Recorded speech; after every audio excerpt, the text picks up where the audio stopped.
ఈరోజే వైశాఖ శుద్ధ ఏకాదశి. వైశాఖ శుద్ధ ఏకాదశిని మోహిని ఏకాదశి అని పిలుస్తారు. ఎంతో పవిత్రమైన విశేషమైన రోజు ఇది. మరి ఇంతటి విశేషమైన రోజు ఈ కథను విన్నా, చదివినా, చెప్పినా, వినిపించినా జన్మల పాపాలు తొలగి కోటి జన్మల పుణ్యం వస్తుంది, సకల శుభాలు కలుగుతాయి. మరి ఆ కథ ఏంటో ఇప్పుడు ఈ వీడియోలో తెలుసుకుందాం. ఈ ఏకాదశికి సంబంధించిన పురాణ వివరణ కూర్మ పురాణంలో ఉంది. దాని గురించి ఇప్పుడు తెలుసుకుందాం.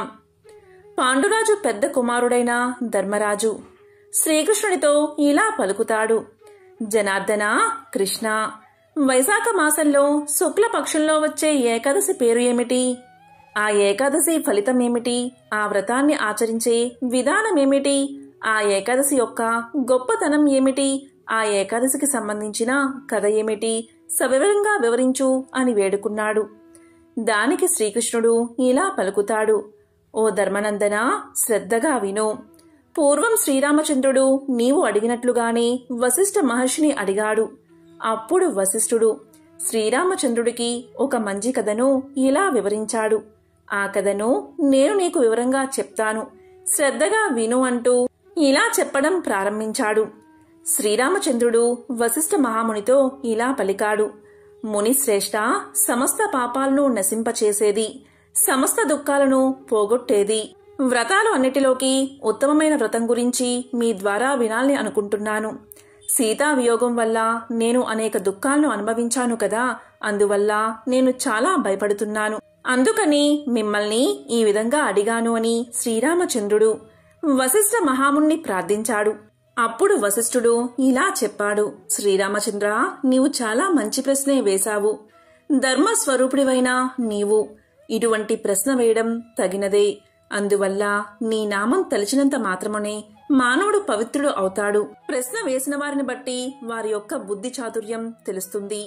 శ్రీరామచంద్ర, నీవు ప్రజల క్షేమం కోరి నన్ను ఈ ప్రశ్న అడిగావు.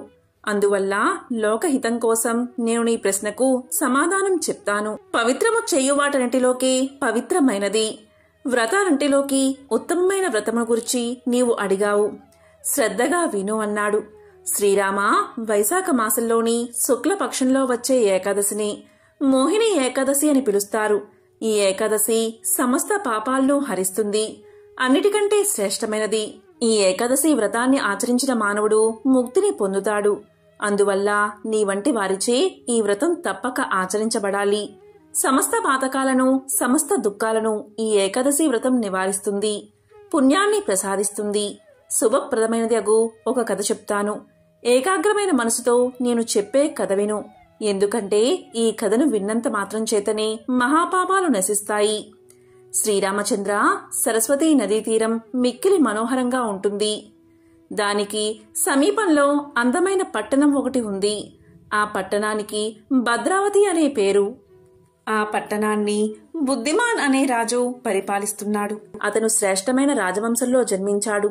సత్యవాక్క పాలనయందు నిష్ఠ కలవాడు. చంద్రవంశంలో జన్మించినవాడు. మంచి ధైర్యవంతుడు. ఆ పట్టణంలోనే ధనపాలుడు అనే పేరు కలిగిన ధనధాన్యాది సకల సంపదలు కలిగిన వైశ్యుడు ఒకడు ఉన్నాడు. ప్రజలు దాహం తీర్చుకోవడం కోసం అతను చాలా ప్రదేశాల్లో చలివేంద్రాలు నిర్మించాడు. యజ్ఞయాగాలు చేసుకునేవారికి యజ్ఞయాగశాలలు నిర్మించాడు. చెరువులు తవ్వించాడు. నీటి కోసం అక్కడక్కడ చెట్లను కూడా నాటించాడు. ఆ విధంగా ఆ వైశ్యుడు అనేక దాన ధర్మాలు చేస్తూ ఉండేవాడు. బాటసారులకు సత్రాలు కూడా కట్టించాడు.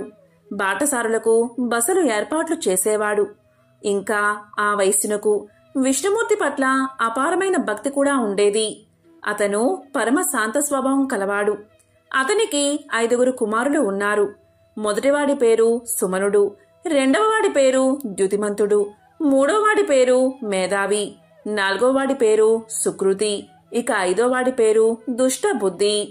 5వవాడు పేరుకు తగినట్లుగానే నిరంతరం మహాపాపాలు చేయడంలోనే ఆసక్తి కలిగి ఉండేవాడు.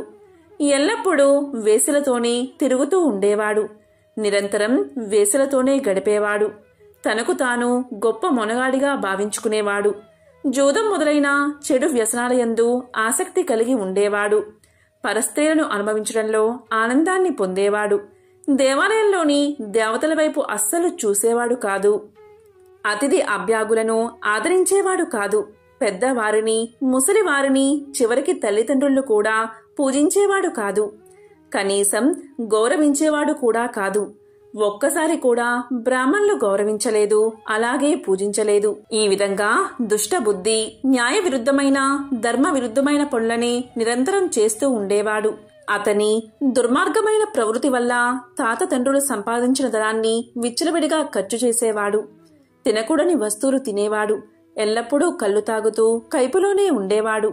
మహాపాపాత్ముడు అయ్యాడు. 4 రోడ్లు కలిసే చోట్ల నలుగురు తిరుగుతూ ఉండగా, అందరూ చూస్తూ ఉండగా వేశ్యలపై చేతులు వేసి తిరుగుతూ ఉండేవాడు.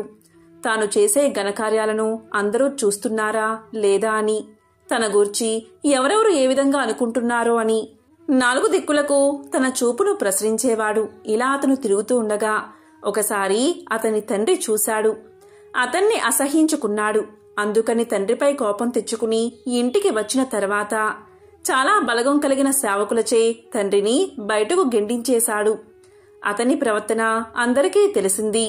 అతని బంధువులు ఎవరూ చేరనివ్వలేదు. కొంతకాలానికి చేతిలో ఉన్న ఉంగరాలను, కంఠాభరణాలను తక్కువ ధరకే అమ్మేసి ఆ ధనంతో కొంతకాలం కాలక్షేపం చేశాడు. అతని వద్ద ధనం పూర్తిగా అయిపోయిన విషయం తెలుసుకున్నారు అంతా. అతనితో ప్రవర్తించిన వేశ్యలు కూడా అతన్ని దగ్గరకు రానివ్వలేదు. ఒకవేళ వచ్చినా గుమ్మం వద్దే తిట్టిపోశారు, అవమానించారు. ధనహీనులైన వారితో వేశ్యలకు పని ఉండదు కదా. దుష్టబుద్ధికి ధరించడానికి పరిశుభ్రమైన వస్త్రాలు కూడా లేకుండా పోయాయి. అందువల్ల అలా పూర్తిగా మాసిపోయిన, చిరిగిపోయిన బట్టలే కట్టుకుని తిరుగుతూ ఉండేవాడు. తినడానికి సరైన తిండి కూడా దొరికేది కాదు. దానితో ఆకలి బాధతో ఏడ్చేవాడు.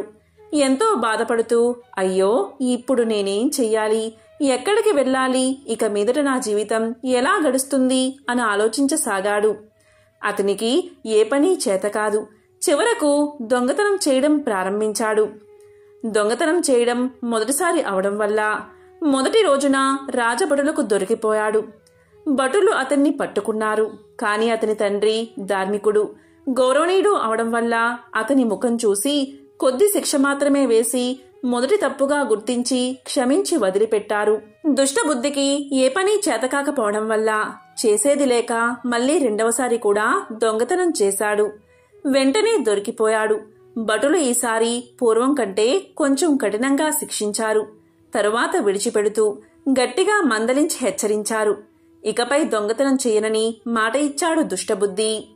అయినప్పటికీ కొన్ని రోజులు గడిచిన తర్వాత జీవితం సాగే మార్గం లభించినందువల్ల మరలా దొంగతనం చేస్తూ భటులకు దొరికిపోయాడు.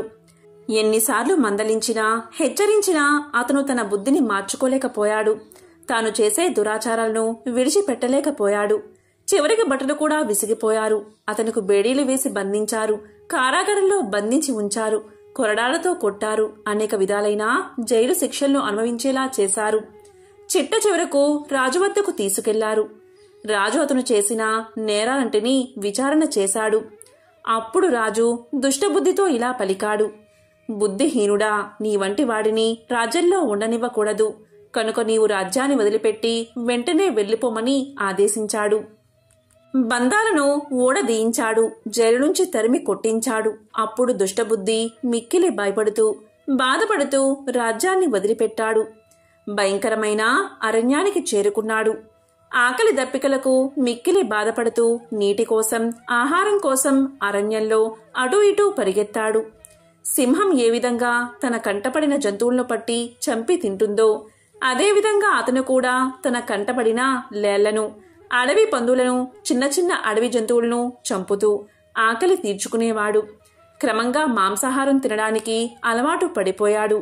కొంతకాలం గడిచేసరికి అతనికి అరణ్యంలో నివసించడం కూడా అలవాటు అయిపోయింది. ధనుర్బాణాలను తయారు చేసుకున్నాడు. అమ్ముల పొదని వీపుకు కట్టుకున్నాడు. అరణ్యమంతా తిరుగుతున్నాడు. చిన్న చిన్న పక్షులను, జంతువులను, చకోర పక్షులను, నెమళ్లను, గ్రద్దలను, తిత్తిర పక్షులను కూడా ఏమాత్రం దయలేకుండా చంపుతున్నాడు. తనకు ఆహారం అవసరం లేకపోయినా కూడా పశుపక్షాదులను చంపడం మాత్రం మానలేదు.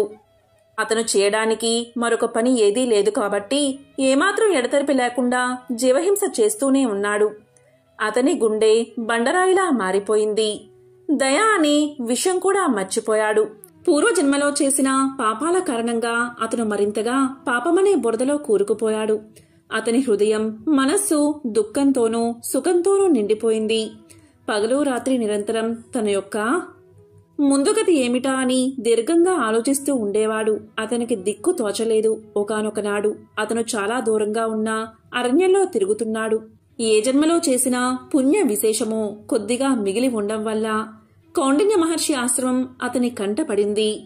అది వైశాఖ మాసం. కౌండిన్య మహర్షి గంగానదిలో స్నానం చేసి తిరిగి వస్తున్నాడు. దుఃఖంతో కుంగిపోతున్న దుష్టబుద్ధి మహర్షిని సమీపించాడు. మంచి వేసవికాలం, అందువల్ల వేడి ఎక్కువగా ఉంది. కౌండిన్య మహర్షి స్నానం చేసి నీరు కారుతున్న వస్త్రాలతోని ఆశ్రమానికి వెళ్తున్నాడు. ఆయన్ని వెంబడించి వెళ్తున్నాడు దుష్టబుద్ధి. మహర్షి ధరించిన వస్త్రాల నుండి జారుతున్న నీటి బిందువులు గాలికి ఎగిరి వెనుక నడుస్తున్న దుష్టబుద్ధి మీద పడుతున్నాయి. ఒక్కొక్క బొట్టు పడుతున్నప్పుడు అతని పాపరాశి కొద్ది కొద్దిగా తరిగిపోతుంది. అతని దురదృష్టం కూడా కొంత తగ్గింది. దానితో అతనికి అవకాశం లభించింది. దాంతో అతను మహర్షికి ఎదురుగా నిలబడ్డాడు. మహర్షికి నమస్కారం చేశాడు. అప్పుడు ఇలా పలికాడు దుష్టబుద్ధి. ఓ బ్రాహ్మణోత్తమా, నేను పుట్టిన దగ్గర్నుంచి పాపాల్నే చేస్తున్నాను.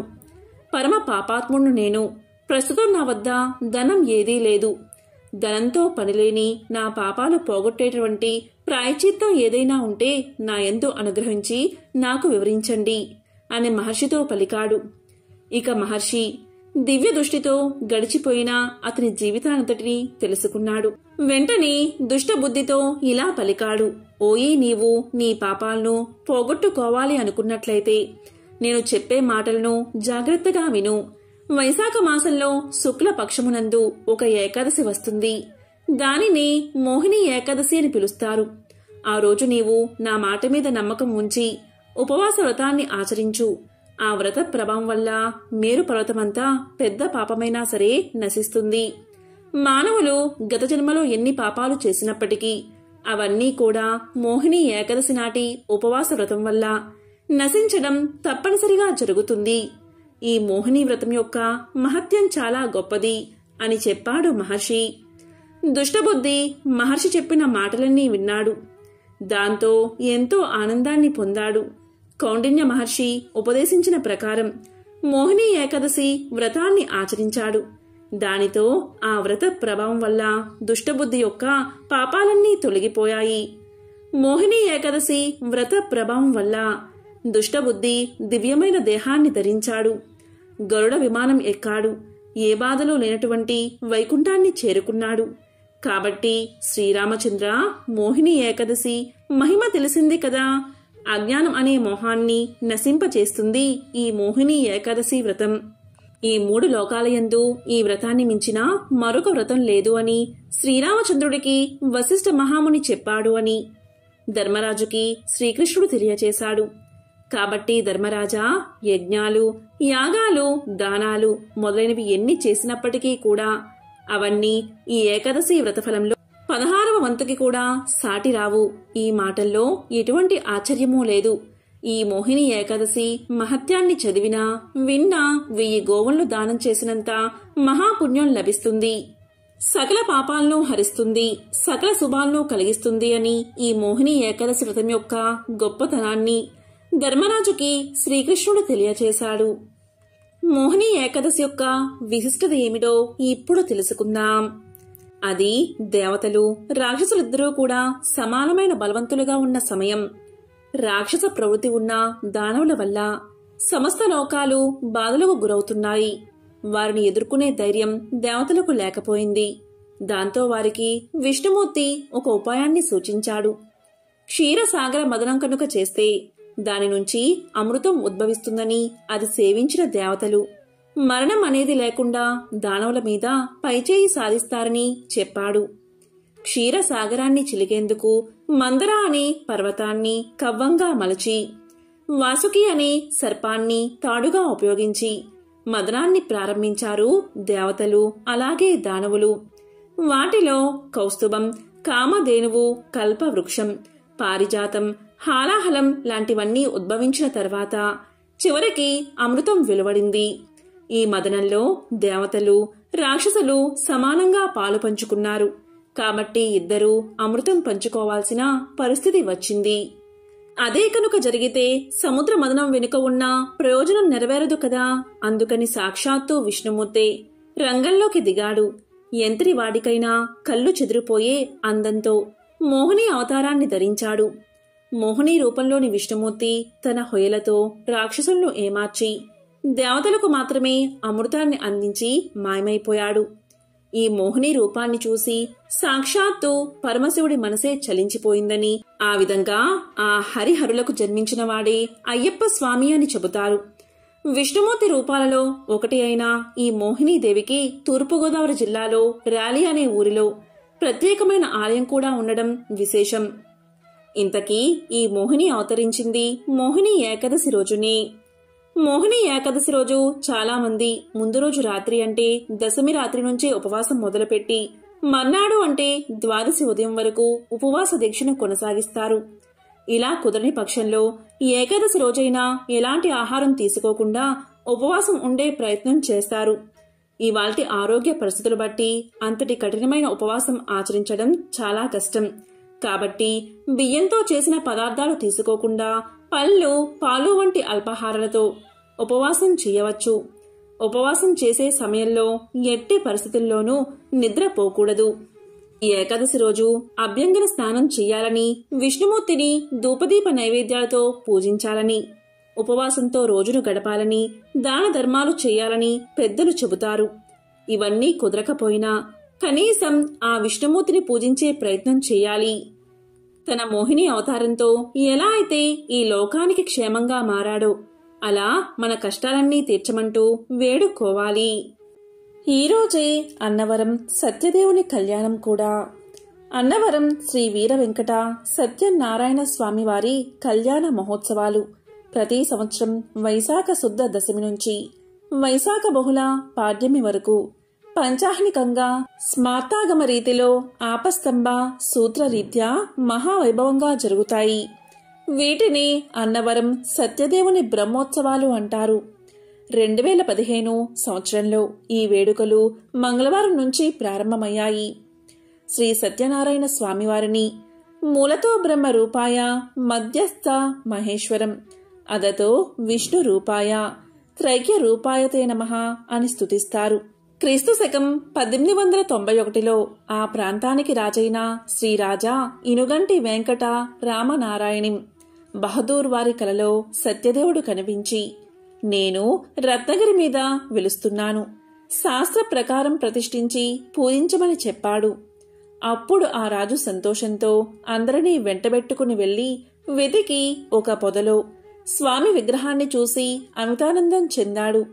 కాశీ నుంచి మహావైకుంఠ నారాయణ మంత్రాన్ని తెప్పించి 1891 ఆగస్టు 6వ తారీఖున ప్రతిష్ఠించి ఆ యంత్రంపై స్వామిని దేవేరి అయిన అనంతలక్ష్మి సత్యవతి సమేతంగా ప్రతిష్టాపన చేశారు. హరిహరులకు భేదం లేదని నిరూపిస్తూ సత్యనారాయణ స్వామి పక్కనే ఈశ్వరుడు కూడా పూజలు అందుకుంటూ ఉంటాడు. ఆలయ నిర్మాణం 1934లో జరిగింది. ఆలయ నిర్మాణం 2 అంతస్తుల్లో జరిగింది. కింది భాగంలో నారాయణ యంత్రం, పై అంతస్తుల్లో దేవతామూర్తులు. ప్రధాన ఆలయం రథాకారంలో 4 వైపులా చక్రాలతో నిర్మించబడింది. స్వామి విగ్రహం 4 మీటర్ల ఎత్తుంటుంది. ఈ స్వామిని మూలం బ్రహ్మ, మధ్యభాగం ఈశ్వరుడు, పైభాగం మహావిష్ణువుగా త్రిమూర్తి స్వరూపంగా కొలుస్తారు. ఆంధ్రులు అన్ని శుభకార్యాల్లో కొలిచే దేవుడు శ్రీ సత్యనారాయణ స్వామి. ఆయన వ్రతం ఏదో ఒక సందర్భంలో చెయ్యనివారు అరుదేమో. మరి సాక్షాత్తు ఆ స్వామి సన్నిధిలోనే ఆయన వ్రతం చేసుకోవడం కన్నా భాగ్యం ఇంకేముంటుంది? స్థల పురాణం ప్రకారం పర్వత శ్రేష్ఠుల్లో ఒకడైన మేరు పర్వతం, ఆయన భార్య మేనక శ్రీ మహావిష్ణువు గురించి తపస్సు ఆచరించి విష్ణువు అనుగ్రహంతో 2 కొడుకులను పర్వతాలుగా పొందుతారు. ఒకడేమో భద్రుడు, మరొకడు రత్నకుడు. భద్రుడు విష్ణుమూర్తి గురించి తపస్సు చేసి శ్రీరామచంద్రమూర్తికి నివాస స్థానమైన భద్రాచలంగా మారతాడు. రత్నకుడు అనే మరొక కొడుకు కూడా విష్ణువు గురించి తపస్సు ఆచరించి విష్ణువును మెప్పించి మహావిష్ణువు శ్రీ వీర వెంకట సత్యనారాయణ స్వామిగా వెలిసే రత్నగిరి లేదా రత్నాచలం కొండగా మారతాడు. పిలిస్తే పలికే దైవంగా పేరు పొందిన శ్రీ సత్యనారాయణ స్వామి ఆలయాన్ని రత్నగిరి అనే కొండపై అన్నవరంలో నిర్మించారు. ఈ ఆలయ నిర్మాణం జరిగి 1 శతాబ్దం పైగా మాత్రమే అయినా కూడా చాలా ప్రాశస్తాన్ని ప్రాముఖ్యతను పొందింది. సమీపంలో పంపానది హొయలు ఒలుకుతూ పారుతూ ఉంటుంది. కొండపై నెలకొని ఉన్న ఈ దేవాలయంలో వేచేసి ఉన్న శ్రీ సత్యనారాయణ స్వామిని దర్శించేందుకు గుడి వరకు ఘాట్ రోడ్ను నిర్మించారు. ఈ వైశాఖ శుద్ధ ఏకాదశి రోజు స్వామివారి కళ్యాణం జరుగుతుంది. మరి ఎంతో పవిత్రమైన విశేషమైన ఈ రోజు శ్రీ మహావిష్ణువుకు సంబంధించిన విశేషమైన కథలను ఇప్పుడు విందాం. పూర్వం కన్నాపురం అనే పట్టణాన్ని సుందరవదన అనే రాజు పరిపాలించేవాడు. అతను అన్ని విధాలుగా గొప్పవాడే, కాని భగవంతుడిపై విశ్వాసం మాత్రం లేనివాడు. ఒకరోజు రాత్రి రాజుగారు మంత్రితో కలిసి అజ్ఞాతంగా నగరంలో తిరగడం మొదలుపెట్టాడు. అలా వెళ్తూ ఉండగా దారిలో 2 అడుక్కునేవారు వారికి తారసపడ్డారు. అందులో ఒకడు అంతా రామునిదయ, అంతా రామునిదయ అంటూ భిక్షం కోసం చెయ్యి చాచాడు. మరి ఒకడు అంతా రాజుగారి దయ, అంతా రాజుగారి దయ అంటూ భిక్ష కోసం చెయ్యి చాచాడు. అది చూసిన రాజు ఎంతో ఆశ్చర్యపోయాడు. మర్నాడు 2 యాచకులను రాజుగారు తమ సమక్షానికి పిలిపించుకున్నారు. రాజుగారు వారిని ఇలా ప్రశ్నించారు. మీలో ఒకరు రాముని పేరట, మరొకరు రాజుగారి పేరిట ఎందుకు యాచిస్తున్నారు అని అడిగాడు. దానికి భగవంతుడి పేరుతో యాచిస్తున్న బిచ్చగాడు ఇలా పలికాడు. ఓ రాజా, ప్రపంచం యావత్తూ శ్రీరాముడి దయవల్లే రక్షించబడుతున్నది. ఆయనే అందరికీ ఆరోగ్యాన్ని ఐశ్వర్యాన్ని ప్రసాదిస్తాడు. అందుకనే ఆయన పేరిట యాచిస్తున్నాను అని జవాబు చెప్పాడు. ఇక 2వ యాచకుడు ఇలా చెప్పాడు. ఓ ప్రభు, భగవంతుడు మనకు కనిపించడు. రాజు కనిపించే దేవుడు, అందుకే ఆయన పేరిట యాచిస్తున్నాను అన్నాడు. అంతా విన్నా రాజుగారు యాచకుళ్ళు పంపేశాడు. వాళ్లు వెళ్లిపోయాక రాజుగారు మంత్రితో ఇలా అన్నారు. తన పేరిట యాచిస్తున్న వ్యక్తి 2వ వాడి కంటే తెలివైన వాడు అన్నాడు. దానికి మంత్రి ఇలా చెప్పాడు. మహారాజా, భగవంతుడి అనుగ్రహం లేకపోతే చేసిన సహాయం కూడా వాళ్లకు అందదు అన్నాడు. అది విన్న రాజు మంత్రితో ఇలా చెప్పాడు. సరే మంత్రి, అదే చూద్దాం. రాజు గొప్పవాడో దేవుడు గొప్పవాడో అన్నాడు. మర్నాడు మంత్రితో రాజు దేశమంతటా ఇలా ప్రకటించమని ఆదేశించాడు. వచ్చే శ్రీరామనవమి రోజు రాజప్రాసాదానికి వచ్చిన వారందరికీ రాజుగారు మంత్రి బహుమతులు అందజేస్తారు అని ప్రకటించమన్నాడు. ఈ విధంగా ప్రకటన గురించి తెలుసుకున్న వేలాది జనం రాజప్రాసాదానికి వచ్చి కానుకలు అందుకున్నారు. ఆ విధంగా వచ్చిన జనంలో రాజుగారి దయ అంటూ రాజుగారి దయ అంటూ బిచ్చం ఎత్తుకునే బిచ్చగాడు కూడా వచ్చాడు. అప్పుడు రాజుగారు ఆ బిచ్చగాడికి ఒక పెద్ద గుమ్మడికాయను బహుమతిగా ఇచ్చాడు. ఇది నీకు గొప్ప ఐశ్వర్యాన్ని కలిగిస్తుందని చెప్పాడు. ఈ విధంగా కొంతకాలం గడిచింది. ఒకరోజు రాజు మంత్రితో కలిసి నగర పర్యవేక్షణకు వెళ్లాడు. అక్కడ గుమ్మడికాయను దానంగా పొందిన యాచకుడు ఇంకా అడుక్కుంటూనే ఉండడం గమనించాడు రాజు. అప్పుడు రాజు ఆ యాచకుడి దగ్గరకు వెళ్లి ఇలా పలికాడు. నీకు గుమ్మడికాయను కానుకగా ఇచ్చాను కదా, ఇంకా ఎందుకు అడుక్కుంటున్నావు అని అన్నాడు. దానికి ఆ యాచకుడు ఇలా పలికాడు. ఓ రాజా, నేను 2 వెండి నాణాల కోసం గుమ్మడికాయను వేరొకరికి అమ్మేశాను. ఆ 2 వెండి నాణాలు ఎంతకాలం వస్తాయి, అందుకని తిరిగి అడుక్కోవడం తప్పడం లేదు అని సమాధానం చెప్పాడు. ఆ సమాధానానికి రాజు ఆ యాచకుణ్ణి మందరించి ఇలా పలికాడు. ఓరి మూర్ఖుడా, రత్నాలు మాణిక్యాలు ఆ గుమ్మడి పండులో పెట్టి నీకు ఇచ్చాను. నీవు దాన్ని తీసుకుంటే గొప్ప ఐశ్వర్యవంతుడివి అయ్యేవాడివి అన్నాడు. దానికి ఆ యాచకుడు ఎంతో బాధపడ్డాడు. ఇక రాజు తన భవనానికి తిరిగి వస్తూ ఉండగా రాజుకి వారి పరివారానికి ఒక పల్లకి కనిపించింది. భగవంతుని పేరిట అని యాచించిన బిచ్చగాడు అందులో కూర్చుని ఉన్నాడు. అలా పల్లకిలో కూర్చున్న అతన్ని రాజుగారు పిలిపించారు. స్వల్పకాలంలోనే తాను ఎలా ఐశ్వర్యవంతుడు అయ్యాడో తెలపమని అతన్ని రాజు ప్రశ్నించాడు. దానికి అతను ఇలా చెప్పసాగాడు. ఓ రాజా, ఇదంతా ఆ శ్రీరామచంద్రుని కరుణే. నా తండ్రి ఆబ్దకానికి బ్రాహ్మణుడికి అన్నదానం చెయ్యాల్సి వచ్చింది. ఒక యాచకుడి నుంచి గుమ్మడికాయను నేను కొన్నాను. దాన్ని ఇంటికి తీసుకెళ్లి కోసేసరికి దాని నిండా బంగారు నాణాలు, రత్నాలు, ముత్యాలు చూసి నేను ఆశ్చర్యపోయాను. ఆ శ్రీరామచంద్రుడే నాకు ప్రసాదించాడు అనుకుని ఒక పెద్ద మొత్తానికి వాటిని అమ్మేశాను. దానివల్లే ఇలా ధనవంతుణ్ణి అయ్యానని చెప్పాడు అతను. అప్పుడు రాజుగారికి తెలిసి వచ్చింది, భగవంతుడి అనుగ్రహంతోనే ప్రపంచంలో ఏ వ్యక్తి అయినా రాణించగలిగేది. మనం ఎంత కష్టపడినా భగవంతుని కరుణ కూడా మనపై ఉంటేనే విజయం వరిస్తుంది.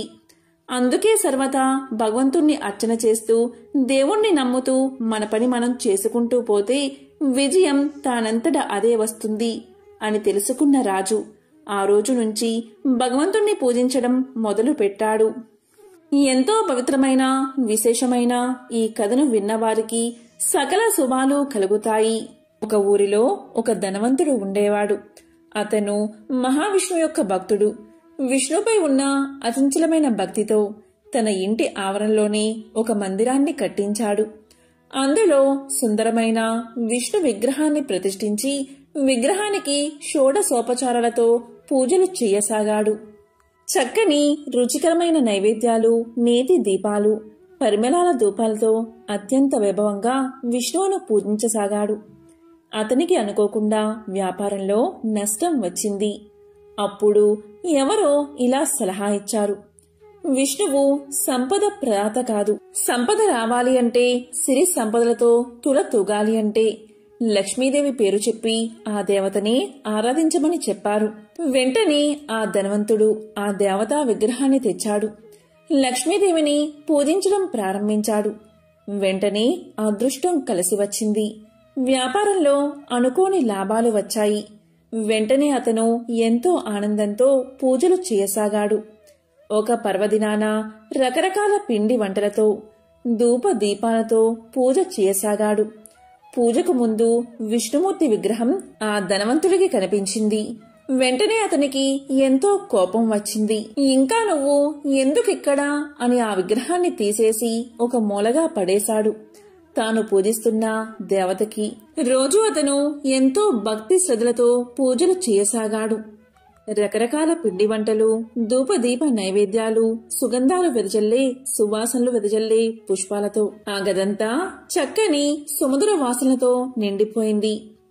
అతనికి దూరంగా ఒక మూలాన పడేసిన విష్ణు విగ్రహం కనిపించింది. వెంటనే అతను కోపంగా లేచి వెళ్లి ఒక వస్త్రంతో ఆ విగ్రహం యొక్క ముక్కు మూసేశాడు. ఈ వాసనంతా హాయిగా ఆస్వాదిస్తున్నావా? ఇవన్నీ నీకోసం చెయ్యలేదులే. ఈ వస్తువుల వాసనలు కూడా నీకు తగలకూడదు అని పలికాడు ధనవంతుడు. ఇక వెంటనే మరుక్షణమే విష్ణుమూర్తి ప్రత్యక్షమయ్యాడు. చిరునవ్వుతో జగన్మోహన కాంతితో ఉన్న ఆ వాసుదేవుణ్ణి చూసి ఆ ధనవంతుడు ఇలా పలికాడు, స్వామి, నిన్ను ఎంతగానో ఆరాధించాను. రకరకాల నైవేద్యాలు కూడా పెట్టాను. అప్పుడు నీవు కనికరించకుండా కష్టాలు అనుభవించేటట్లు చేశావు. మరి ఇప్పుడు నిన్ను ఆరాధించడం మానేశాక లక్ష్మీదేవిని సేవిస్తూ ఆ నైవేద్యాల వాసన కూడా నీకు రానివ్వకుండా చేస్తే ఇప్పుడు ప్రత్యక్షమై కనుకరించావు. ఇదేమి వింత స్వామి అని ప్రశ్నించాడు ధనవంతుడు. అందుకు ఆ మహామాయావి అయిన విష్ణువు నవ్వుతూ ఇలా పలికాడు, నీవు పూజలు చేశావు నిజమే, నైవేద్యాలు నివేదించావు అది నిజమే, కాని నేను అక్కడ ఉన్నాను అన్న భావనతో నీవు చేయలేదు.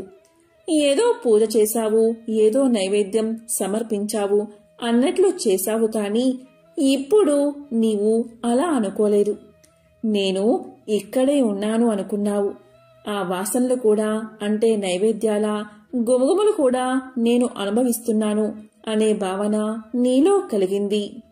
నా ఉనికి, నా సాన్నిధ్యం నీ భావనలో పొందావు. నన్ను ద్వేషించినా నేను ఇక్కడ ఉన్నాను అనే భావన్ని చెందావు.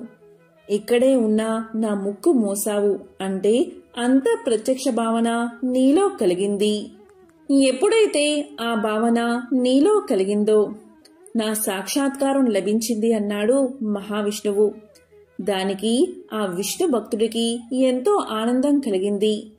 ఆ రోజు నుంచి అతను ఎంతో భక్తిభావంతో లక్ష్మీనారాయణులు తన ఇంట్లోనే ఉన్నారు అనే భావనతో పూజలు చేయసాగాడు.